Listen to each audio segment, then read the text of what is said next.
नमस्कार दोस्तों, क्या आपने कभी सोचा है कि जिस इंसान पर आप सबसे ज्यादा भरोसा करते हैं वही आपकी पीठ में छुरा घोंप दे तो क्या होगा। आज हम एक ऐसी सच्ची कहानी लेकर आए हैं जो आपके होश उड़ा देगी। मार्च 2025 मेरठ एक शांत शहर में एक ऐसा कांड हुआ जिसने सबको हैरान कर दिया। 29 साल का सौरभ राजपूत अपनी जिंदगी की नई शुरुआत करने लौटा था, लेकिन उसे क्या पता था कि उसका सबसे करीबी उसकी सबसे बड़ी दुश्मन बन चुकी है। कौन था वो और इस अपराध के पीछे क्या छिपा था?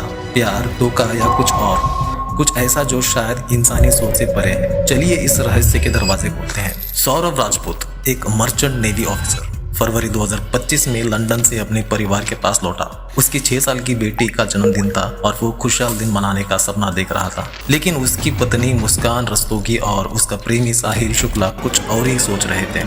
4 मार्च की रात सौरभ अचानक गायब हो गया। क्या हुआ था उस रात? पुलिस को एक सुराग मिला, एक ऐसा तरीका जिससे सौरभ को हमेशा के लिए छिपाने की कोशिश की गई। लेकिन असली सवाल ये है, ये सब करने के बाद मुस्कान और साहिल हिमाचल की वादियों में छुट्टियां मनाने क्यों चले गए? क्या उन्हें जरा भी पछतावा नहीं था? और फिर पुलिस को साहिल के कमरे में कुछ ऐसा मिला जो इस कहानी को एक नया मोड़ दे गया। अजीब निशान, तांत्रिक चिन्ह, क्या ये किसी शैतानी खेल का हिस्सा था? दोस्तों, अब आपके दिमाग में एक सवाल उठ रहा होगा, ये शैतानी सोच आखिर है क्या? क्या ये सिर्फ एक अंधविश्वास है या सच में कोई ऐसी ताकत है जो इंसान को हैवान बना देती? दुनिया भर में कुछ लोग मानते हैं कि शैतान उन्हें ताकत और कंट्रोल दे सकता है, लेकिन ये कोई जादू टोना नहीं, बल्कि एक ऐसी मानसिकता है जो इंसान को अंदर से बदल देती है। सोचिए, जब कोई अपने दिमाग में ये ठान ले कि वो सबसे ऊपर है, तो क्या वो अपने ही परिवार को खत्म करने से पीछे हटेगा? मुस्कान ने साहिल को ऐसे जाल में फंसाया कि वो अपनी मृत्यु माँ की आवाज सुनने लगा। उसने कहा, सौरभ को हटाओ, वही हमारी खुशी की राह में रोड़ा है। साहिल जो पहले से नशे की गहरी खाई में था, इस झूठ को सच मान बैठा। लेकिन सवाल ये है, क्या सच में कोई आत्मा उससे बात कर रही, या ये सिर्फ मुस्कान का बनाया हुआ एक खतरनाक खेल था? अब आप सोच रहे होंगे, क्या ये सिर्फ मेरठ तक सीमित है? नहीं दोस्तों, ऐसे पहले भी हुआ है। याद है आपको, यो हनी सिंह 2013 में उनके गाने हर तरफ छाए थे, लेकिन कुछ लोगों ने कहा कि उनकी बोल नकारात्मकता फैलाती है।